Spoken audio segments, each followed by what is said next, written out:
팔복 중에 다섯 번째죠. 긍휼히 여기는 자는 복이 있나니 긍휼히 여김을 받을 것이며라는 그 말씀에 대해서 생각을 해보겠습니다. 심령이 가난한 자부터 의에 줄이고 목마른 자까지는 어떤 그 개인의 마음의 상태를 주로 다뤘죠.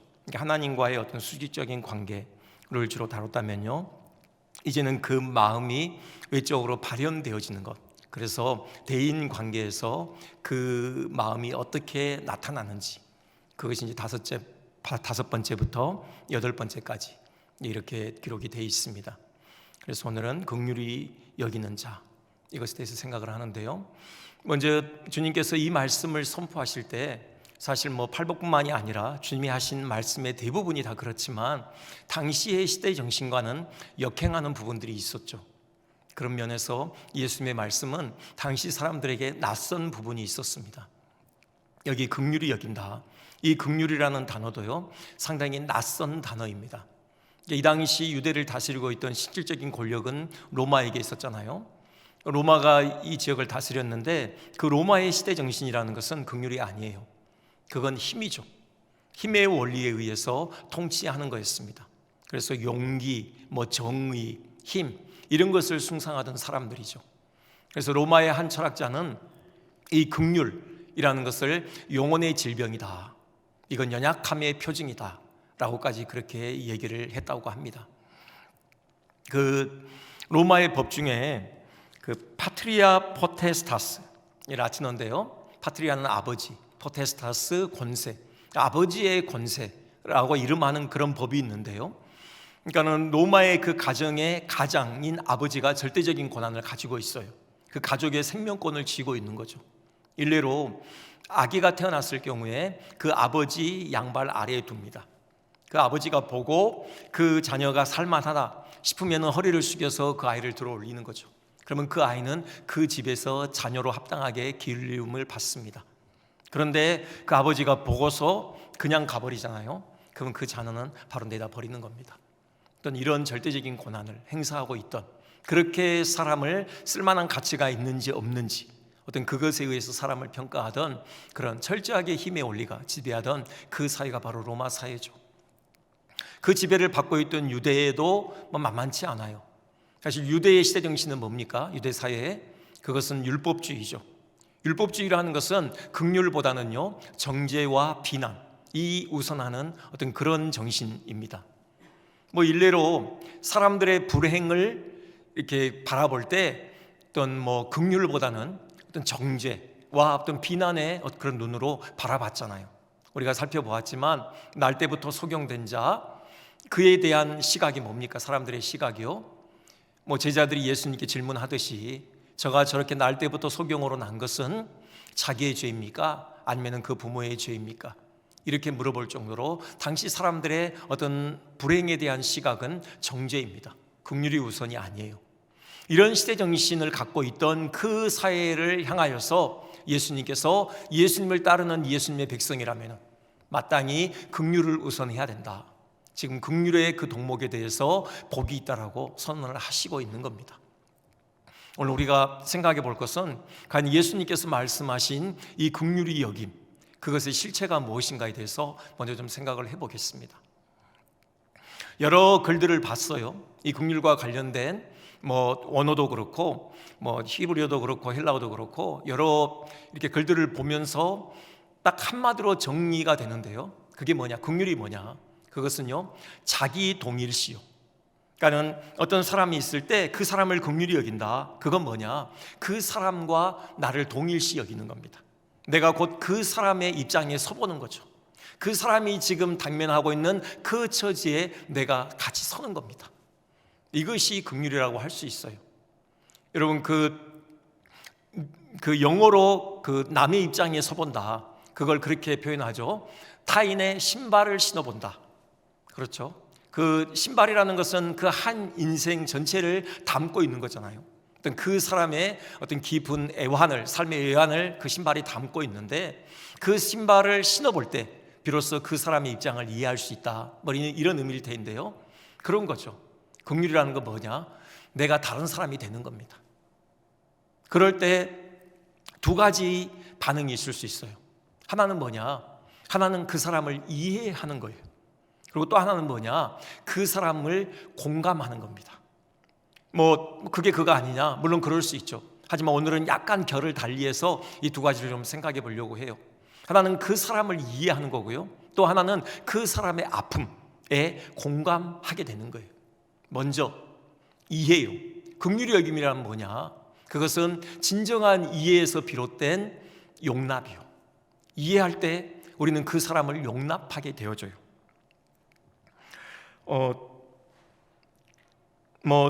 언젠가도 말씀드린 적이 있지만 가끔 자녀들이 여러분에게 뭔가를 잘못했을 경우에, 특히 자녀가 어릴 때요, 아빠 한 번만 봐줘, 이런 말 하잖아요. 용서해달라는 말을 한 번만 봐주세요, 이렇게 얘기하잖아요. 그건 참 의미심장해요. 그렇죠? 봐달라는 것은 아빠의 눈높이에서 아들을 바라보는 게 아니라 아들의 눈높이로 좀 내려와 달라는 얘기잖아요. 좀 언더스탠드, 아래에 서달라는 얘기잖아요. 내 곁에 서서 나와 시선을 맞추고 나의 눈높이로 나를 좀 봐줘, 그런 의미잖아요.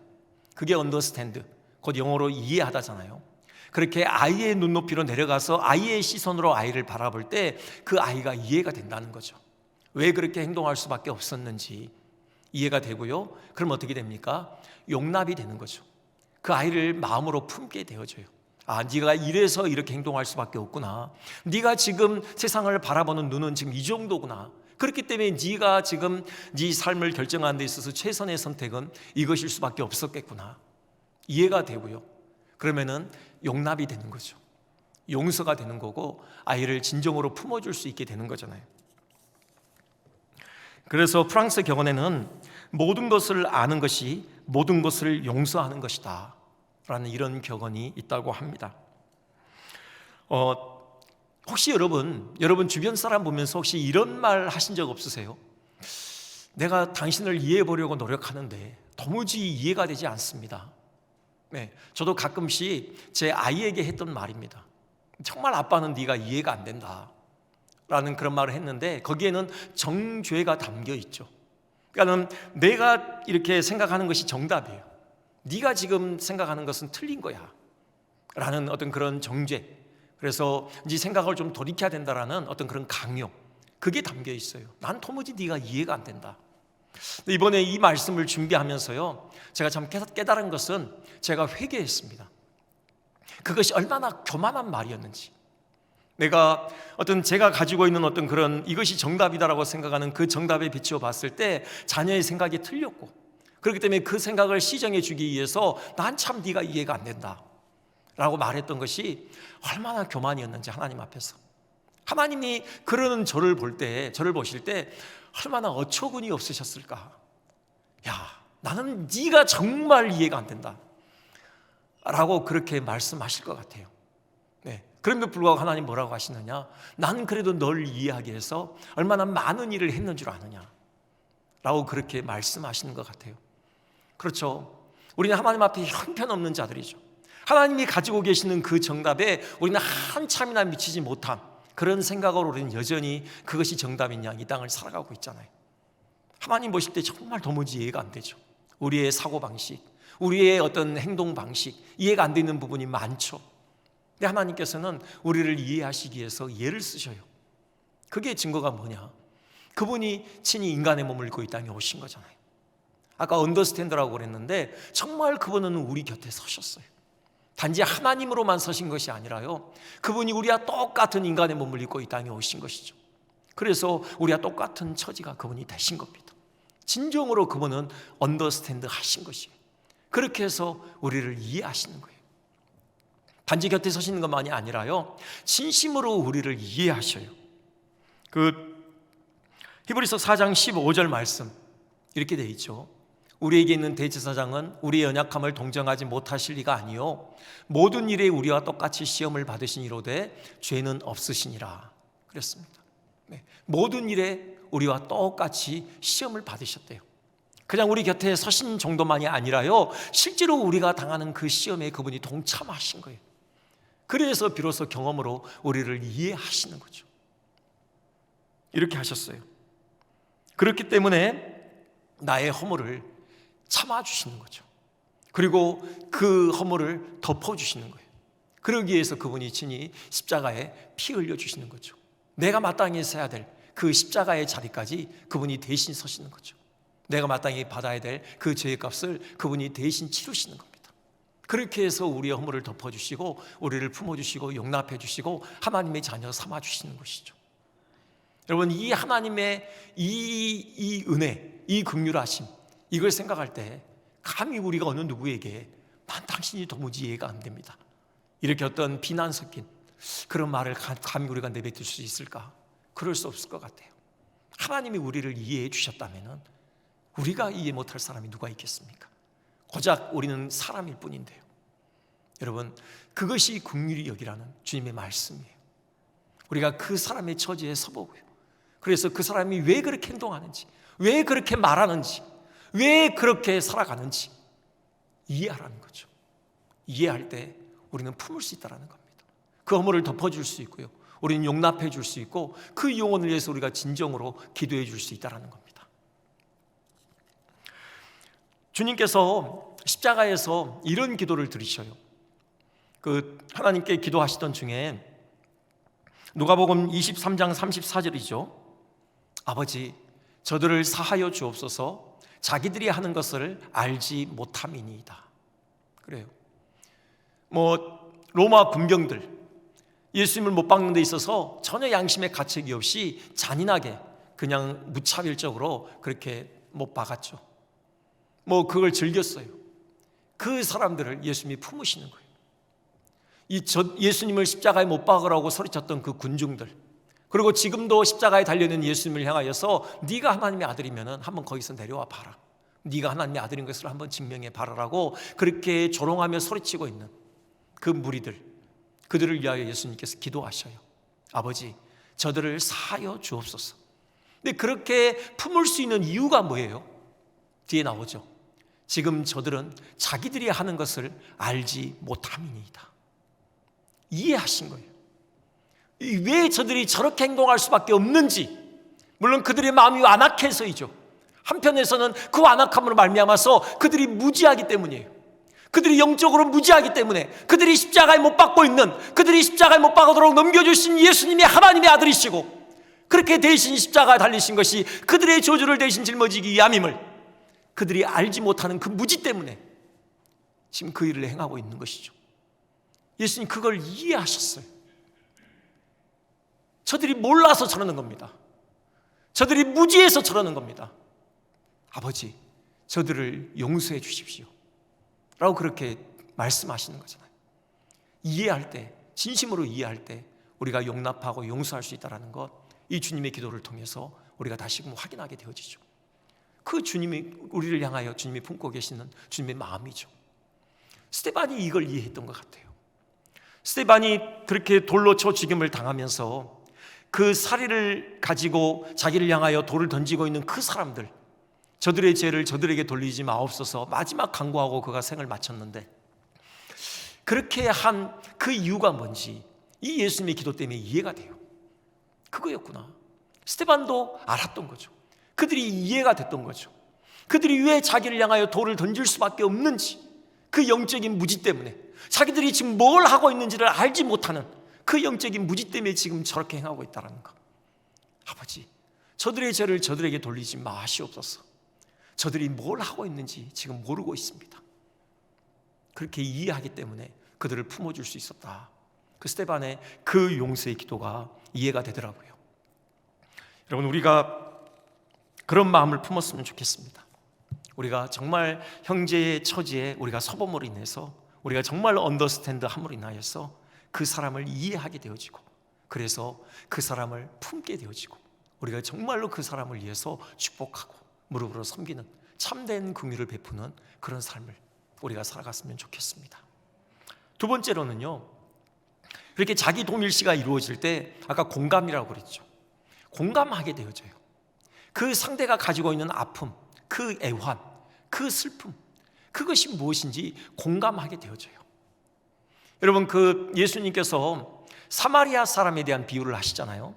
강도 만나서 그냥 늘씬 그냥 두드려 맞고 겁 안 죽게 되어져서 길거리에 그냥 쓰러져 있었어요. 방치되어 있었죠. 제사장 그냥 지나갔고요. 레인 그냥 지나갔습니다. 사마리아 사람이 똑같이 그 길을 지나가다가 그 사람을 봐요. 여러분, 그때 그 사람이 어떻게 했느냐? 한번 누가복음 11장 33절 한번 보여주시겠습니까? 이렇게 돼 있어요. 어떤 사마리아 사람은 여행하는 중 거기 이르러 그를 보고, 그 다음에 어떻게 돼 있어요? 불쌍히 여겨, 이렇게 돼 있어요. 이 불쌍히 여겨가 스플랑크 니조마이라는 그 단어인데요, 그러니까 지금 마태복음 5장 7절에서의 긍휼은 엘레오스라고 약간 다른 단어이긴 해요. 하지만 이 사마리아 사람의 최종적인 평가에 자비를 베풀었다, 그때 그 자비가 엘레오스입니다. 똑같은 게 있어요. 여기서는 아무튼 불쌍히 여겨가 스플랑크 니조마이라는 단어를 쓰고 있는데요, 여기에는 뭐가 있냐면은 창자, 이런 의미가 포함되어 있어요. 그러니까 스플랑크 니조마이, 그 원어의 뜻은 뭐냐면은 폐부 깊은 곳으로부터 솟구쳐 나오는 그 연민을 의미해요. 창자가 뒤틀리는 것 같은 그런 아픔을 느끼는 것을 의미해요. 그냥 불쌍히 여겨, 그게 아니고요, 그렇게 지금 강도 맞아서 늘씬 두드려 맞고 거반 죽게 되어져서 아무도 겉을도 보지 않는 가운데 그렇게 방치돼서 쓰러져 있는 그 사람을 보고 이 사마리아 사람이 뭘 느껴요? 그 긍휼을 느꼈는데 그건 창자가 뒤틀리는 듯한 그런 아픔을 느꼈어요. 네, 그런 연민을 느낀 겁니다. 여러분, 이게 어디서 왔을까요? 이게 자기 동일시죠. 그 사람의 처지에 내가 서게 된 겁니다. 내가 그렇게 쓰러져 있는 그 사람이 대보는 거예요. 그러면 뭐가? 공감이 일어나는 거죠. 지금 그 사람의 그 아픔이 나에게 그대로 전이되어져 오는 것입니다. 그래서 창자가 뒤틀리는 듯한, 정말 그 폐부에서부터, 깊은 폐부에서부터 솟구쳐 오는 그런 연민을 느끼게 되는 거죠. 여러분, 이것이 바로 긍휼히 여김이에요. 그럴 때 어떻게 합니까? 그냥 불쌍하다 이렇게 끝나지 않아요. 그 다음 구절 한번 보여주시겠습니까? 가까이 가서, 그 사람에게 가까이 가요. 여러분, 피를 흘려 있으면요, 이건 부정한 거거든요. 이거 유출됐기 때문에 이건 부정이에요. 부정 타는 것, 이런 거 신경 쓰지 않아요. 가까이 가요. 기름과 포도주를 그 상처에 붓고 싸매고, 이건 응급처치죠. 물론 자기 것으로 했죠. 자기에게 어떤 필요시에 쓰려고 했던 바로 그것을 기꺼이 내어놔서 그 응급처치를 합니다. 그리고 그냥 가느냐? 아니에요. 그 사람을요, 자기 짐승에 태웁니다. 그리고 주막으로 데리고 가요. 그날 밤새껏요, 그 사람 옆에서 성심성의껏 돌봐줍니다. 자, 이 정도 했으면 충분하잖아요. 이제 그냥 자기 갈 길 아침에 떠나면 되잖아요. 아니에요. 그 다음 보여주시겠습니까? 그 이튿날 그가 주막 주인에게 데나리온 2를 내어주며 이르되 이 사람을 돌보아 주라, 그래요. 그러니까는 거기에 필요한 비용을 내면서요, 자기는 지금 급히 어쩔 수 없이 가야 되기 때문에 지금 주막 주인에게 그 사람을 맡겨두는 겁니다. 돌봐달라고 해요. 그리고 이제 안 돌아오느냐? 그게 또 아니에요. 또 뭐라고 합니까? 비용이 더 들면 내가 돌아올 때에 갚으리라. 뭡니까? 다시 오겠다라는 거예요. 내가 끝까지 그 사람 책임지겠다라는 겁니다. 언제까지요? 그 사람이 온전히 회복될 때까지요. 끝까지 와서 그 사람을 옆에서 돌보겠다라는 지금 그런 의지를 지금 표현하고 있는 거예요. 여러분, 이것이 긍휼히 여김이에요. 긍휼히 여김이에요. 자기 동일시가 이루어질 때 진정으로 그 사람의 아픔에, 그 외환에 공감하게 되어지고요, 창자가 뒤틀리는 듯한 정말 그 폐부 깊은 곳으로부터 솟구쳐 나오는 그 연민을 느끼게 되어지고요, 그것에 의해서 행동하게 되어져요. 무엇을 위해서요? 그 사람의 그 상처가 치유되기 위해서요. 그 사람의 그 아픔의 근원이 해결받기 위해서요. 구체적인 시간을 들이고 나의 물질을 들여서 그 사람을 돕게 되어지는 것, 이것이 주님이 말씀하신 긍휼히 여김이에요. 주님께서 우리에게 하신 것이 이거죠. 주님의 그 사역의 원리가 이거잖아요. 주님은 매번 사람들을 만나실 때마다 그 자기 동일시, 이걸 하셨어요. 그 사람의 입장이 돼보시는 거예요. 그 사람의 입장에서 생각해보고 그 사람의 입장에서 그 마음을 느껴보고. 여러분, 대표적인 것 중에 하나가 예수님께서 나인성을 들어가실 때요, 그때 나인성에서 장례 행렬이 나왔죠. 특별한 사정이 있었잖아요. 그 장례 행렬에 늘 사정이 없는 행렬이었겠지만 여기는 특이한 사정이 있었습니다. 과부였잖아요. 그 상주가요. 그 죽은 사람은 청년이요, 그 과부의 외아들이요. 남편이 언제 죽었는지 몰라요. 만약에 그 아들이 어릴 때 죽었다면 정말 죽을 고생해가면서 그 아들을 키웠을 거예요. 여자 혼자 아들 키우는 거 결코 쉽지 않아요. 하지만 그 아들이 유일한 희망 아닙니까? 그 아들이 자라는 것, 오직 그걸 유일한 소망 삼아서 온갖 고생을 다 해가며 그 아들을 키웠어요. 이제 장성해서 청년이 됐다고요. 그런데 그만 죽어버린 거예요. 이 여인에게 있어서는요, 더 이상 살아갈 이유가 없어요. 살 힘도 물론 없죠. 여러분, 지금 그 아들을 뒤따라가는 이 과부의 발걸음이 어땠겠습니까? 정말 흔들렸겠죠. 옆에서 부추겼을 거 아닙니까, 사람들이. 눈물을 참을 수가 없어요. 통곡하면서 그 아들을 뒤따라가요. 그런 사정이 있는 장래 행렬을 예수님께서 만나신 겁니다. 예수님께서 거기에 대해서 어떻게 하셔요? 누가복음 7장 13절, 주께서 과부를 보시고 불쌍히 여기사. 여기 똑같은 용어가 쓰이고 있어요. 스플랑크 니조마이. 똑같아요. 불쌍히 여기사. 깊은 폐부로부터 그 여인을 향한 연민이 솟구쳐 오른 거예요. 예수님의 창자가 뒤틀리는 듯한 어떤 그런 연민을 느끼셨다라는 겁니다. 그러면서 뭐라고 그래요? 울지 말라라고 하셔요. 이걸로 끝나지 않아요. 그 다음에 보여주시겠습니까? 준비가 안 됐나요? 그 다음에 뭐라고 하시냐? 그 관에 손을 대셔요. 여러분, 관에 손을 댄다라는 건 내가 정말 부정해지는 거죠. 죽음의 손을 댄다라는 건 내가 완전히 부정해지는 거예요. 그걸 개의치 않고 관에 손을 대십니다. 행렬이 멈추죠. 그때 그 청년을 살려서 다시 그 여인에게 되돌려 주셔요. 그 아픔의 근원을 치유해 주시는 거죠. 이게 예수님의 사역의 원리이고 사역의 방식이에요. 여러분, 이것의 극치가 뭡니까? 우리를 긍휼히 여기셔서 우리 아픔에 공감하셔서 우리 아픔의 근원을 해결해 주시는 그 극치가 뭐예요? 그게 바로 십자가죠. 그분이 십자가에 달리시는 겁니다. 우리가 죄와 사망을 향하여 달려가고 있는 그 죄와의 사망의 세력에 붙들려서 그렇게 고통하고 있는 우리 자신의 그 고통에 그분이 함께 공감하시면서 그 고통의 근원을 해결해 주시기 위해서 그분이 우리 대신 십자가 지시는 거죠. 그분이 대신 죽으심으로 우리를 죄와 사망의 세력으로부터 우리를 풀어내시는 겁니다. 그리고 우리에게 영원한 생명을 안겨주시는 거죠. 예수님이 우리를 긍휼히 여기셔서 우리에게 행하신 은혜입니다.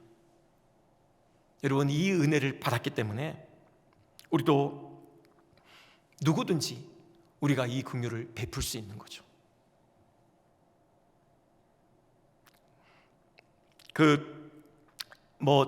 아까 그 사마리아 사람 실질적인 필요를 공급해 줬잖아요.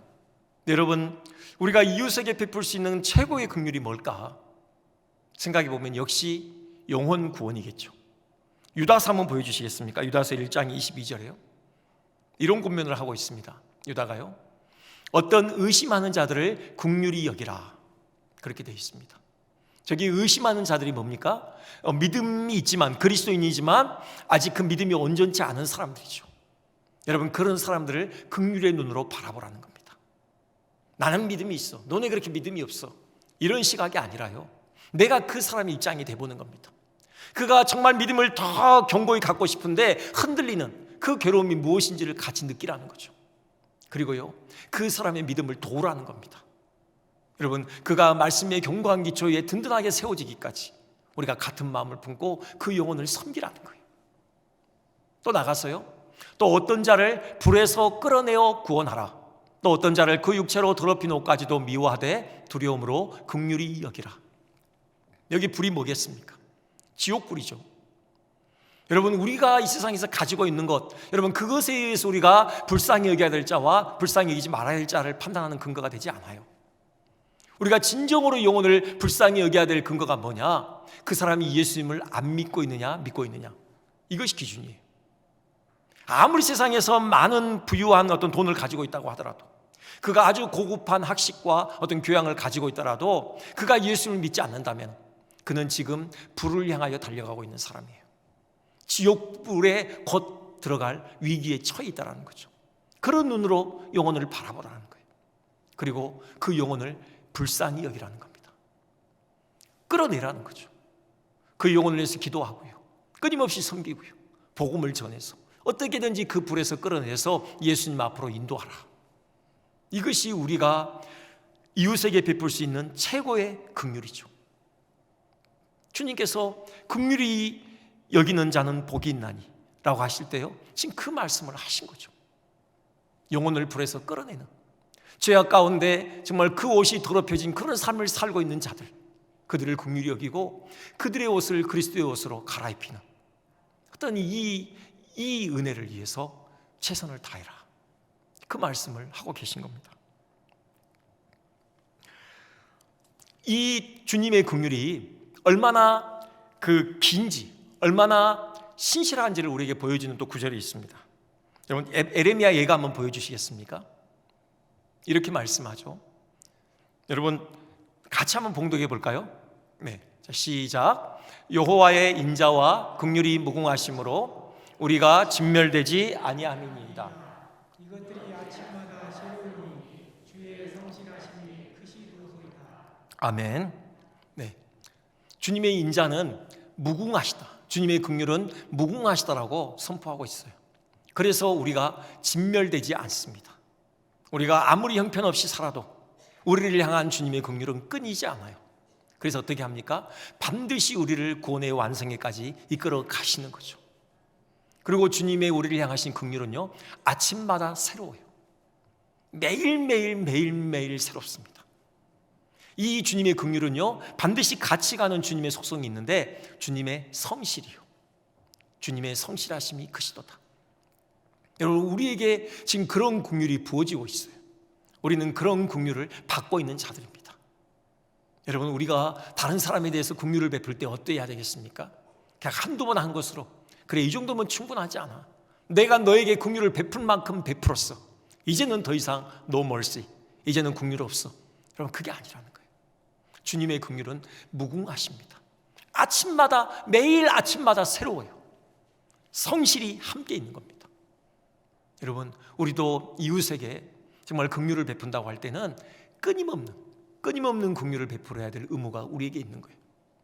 긍휼히 여기는 자는 복이 있나니, 끊임없이 한두 번 하고 말하는 게 아니라 끊임없이 그 영혼이 온전히 주님께 돌아오는 그 순간까지, 그 영혼이 하나님의 거룩한 형상으로 빚어지는 그 순간까지 우리는 끊임없이 그에게 긍휼을 베풀어야 될 그런 사람들이다, 주님 우리에게 말씀하시는 거예요.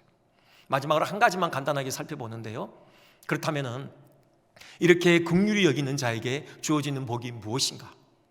당연히 그렇죠, 긍휼히 여김을 받을 것이며, 그렇게 말씀하고 있습니다. 우리가 좀 생각해 볼 것이 있어요. 긍휼히 여기는 자는 복이 있나니 저희가 긍휼히 여김을 받을 것이며, 이랬거든요. 지금까지 제가 드린 말씀이 뭐냐면은 하나님께서 우리를 먼저 긍휼히 여겨주셨다라는 그런 말씀을 드렸어요. 근데 지금 이 말씀을 보면은 지금 긍휼히 여기는 자는 복이 있나니 저희가 긍휼히 여김을 받을 것이며, 그러니까 마치 우리가 먼저 긍휼히 여기는 것이 먼저이고, 그럴 때 주님께서 우리를 긍휼히 여겨주신다, 지금 순서가 그렇게 돼 있는 것처럼 보이죠. 여러분, 이 헷갈리시면 안 돼요. 한번 그 로마서 말씀 한번 보여주시겠습니까? 출애굽기 말씀이죠. 출애굽기 33장 19절, 그게 이제 로마서에서 사도 바울이 그대로 반복하고 있는데, 출애굽기 33장에 이런 말씀이 있죠. 나는 은혜 베풀 자에게 은혜를 베풀고 긍휼히 여길 자에게 긍휼을 베푸느니라. 여기 보면요, 지금 긍휼히 여김을 받을 만한 자에게 긍휼을 베푸느니라 그렇게 말씀하고 계시진 않아요. 그냥 긍휼히 여길 자에게 긍휼을 베푼다고 말씀하셔요. 그것은 우리가 긍휼히 여길 만한 자격을 갖고 있기 때문에 주님께서 우리를 긍휼히 여겨주신다, 그런 말씀이 아니라고요. 무조건적이에요. 주님께서 주권적으로 우리를 긍휼히 여기시기로 결정하신 거예요. 그리고 우리에게 그런 엄청난 긍휼을 베풀어 주신 것이에요. 이해가 되시죠? 여러분, 이걸 우리가 분명하게 붙들어야 돼요. 그러면 아까 그 말씀, 주님이 하신 말씀, 긍휼히 여기는 자마다 긍휼히 여김을 받을 것이다, 그건 무슨 말씀이냐? 정말 저 긍휼히 여김을 우리가 받았다면, 우리가 정말 하나님께서 우리에게 베푸신 그 긍휼히 여김의 은혜가 무엇인지 안다면, 우리는 당연히 이웃에게 긍휼을 베풀 수밖에 없는 존재다, 그 말씀이에요. 그 말씀이에요. 여러분, 주기도문에 똑같은 내용이 있잖아요. 그렇죠? 우리가 우리에게 죄 지은 자를 사하여 준 것 같이 우리 죄를 사하여 주시옵고, 우리가 다른 사람의 죄를 먼저 사해 주기를 기다리셨다가 사해 주면은 그때서 비로소 주님이 우리를 용서해 주시느냐? 그건 아니죠. 무조건적으로 우리를 용서해 주셨죠. 예수님을 보내셨어요. 그럼 저건 무슨 말씀이냐? 진정으로 제3의 은혜를 안다면 그 사람은 반드시 다른 사람들의 죄를 용서해 주게 돼 있다는 말씀이죠. 하나님의 그 긍휼의 은혜가 무엇인지 안다면 우리는 이웃에게 그 긍휼의 은혜를 베풀 수밖에 없다는 거예요. 그렇게 이웃에게 긍휼을 베풀 때 비로소 하나님께서 우리에게 베푸시는 그 긍휼의 은혜가 무엇인지를 더 깊이 깨닫게 되는 거예요. 여러분, 사랑이라는 게 그렇잖아요. 사랑이라는 것이 무슨 강의실에서 이론적으로 사랑학개론을 듣는다고 해서 사랑을 아느냐, 그거 아니에요. 사랑을 할 때 사랑이 무엇인지 아는 거예요. 여러분, 기도도 마찬가지죠. 기도를 강의실에서 열심히 기도책을 읽는다고 기도에 대해서 알았다, 그거 아니에요. 기도에 무릎을 꿇을 때 그때 비로소 기도가 무엇인지 아는 것처럼 하나님의 긍휼을 안다라는 것은 내가 현장에서 다른 사람에게 긍휼을 베풀 때요, 그때 내게 부어주신 하나님의 긍휼이 무엇인지 우리가 깊이 깨닫게 되는 것이에요. 그 말씀입니다. 여기에는 그 상승곡선이 있어요. 하나님께서 우리에게 긍휼을 베풀어 주시죠. 우리는 그 긍휼을 받아서 다른 사람들에게 긍휼을 흘려보내는 겁니다. 그러면 하나님 그걸 보시고 우리에게 또 더 큰 긍휼을 우리에게 또 부어주시는 거예요. 점점 긍휼이 풍성한 삶이 우리의 삶에 펼쳐지는 거예요. 우리의 지경이 넓어지는 거죠. 우리로 말미암아 하나님의 긍휼이 무엇인지를 알아가는 사람들이 더 많아지게 된다는 그런 말씀이에요. 여러분, 이런 삶 살고 싶지 않으세요?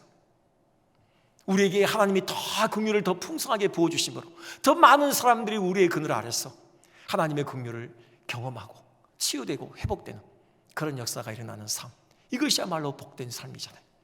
그것이 주님께서 우리에게 약속하고 계시는 삶이에요. 한 가지만, 이 말씀만 우리 함께 읽고 말씀을 마치겠습니다. 잠언 19장 우리 한번 같이 봉독할까요? 자, 시작. 가난한 자를 불쌍히 여기는 것은 여호와께 꾸어드리는 것이니 그의 선행을 그에게 갚아주시리라. 아멘. 여러분, 이건 물질도 있고요, 또 우리의 어떤 영적인 어떤 무릎의 섬김, 기도도 있고요, 우리의 시간도 있고요, 우리의 모든 것을 다해서 우리가 긍휼히 여기는 삶을 살 때 그것은 하나님께 꾸어드리는 것이에요. 하나님께서 하늘문으로 활짝 여시고 거기에 대한 풍성한 복을 우리에게 부어주실 것입니다. 여러분, 이런 복을 모두가 누리시기를 주님의 이름으로 축원드립니다.